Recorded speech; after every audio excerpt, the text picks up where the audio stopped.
Glass పిండితో వంకాయ బజ్జీలను ఎప్పుడైనా చేశారా? ఒక్కసారన్నా తినాల్సిందేనండి. ఈ వంకాయ బజ్జీ తిన్నారు అంటే ఎప్పటికి మర్చిపోలేరు టేస్ట్‌ని అంత అద్భుతంగా ఉంటుంది. మనం బజ్జీలు తయారు చేసుకోవడానికి ముందుగా శనగపిండిలో కొంచెం సోడా ఉప్పు, సాల్ట్, వాటర్‌ని వేసుకొని ఈ రిబ్బన్ కన్సిస్టెన్సీలో ఉండేలాగా మిక్స్ చేసుకోవాలి. ఇప్పుడు దీన్ని ఒక గ్లాస్‌లోకి ట్రాన్స్‌ఫర్ చేయండి. బజ్జీలు వేయటం రాని వాళ్ళు కూడా నూనంటే భయం ఉన్న వాళ్ళు కూడా చాలా చాలా సింపుల్‌గా వేసుకోవచ్చు.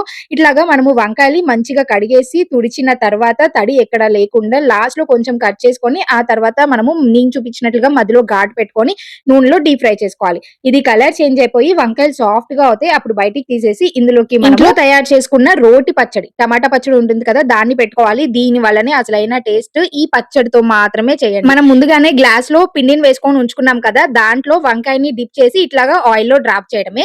చాలా సింపుల్‌గా వేయొచ్చండి. ఎంత బావుంటుందంటే మీరు చేసుకున్న తర్వాత నాకు థాంక్స్ చెప్పకుండా నన్ను గుర్తు చేసుకోకుండా ఉండరు. అంత అద్భుతంగా ఉంటాయి. వేడి వేడిగా తినేసేయండి. మీకు కనుక నచ్చితే ట్రై చేసి మీరు ఇంతకు ముందు ఎప్పుడైనా తిన్నారా లేదా కామెంట్ చేసి ఉపయోగపడే వాళ్ళకి షేర్ చేయండి.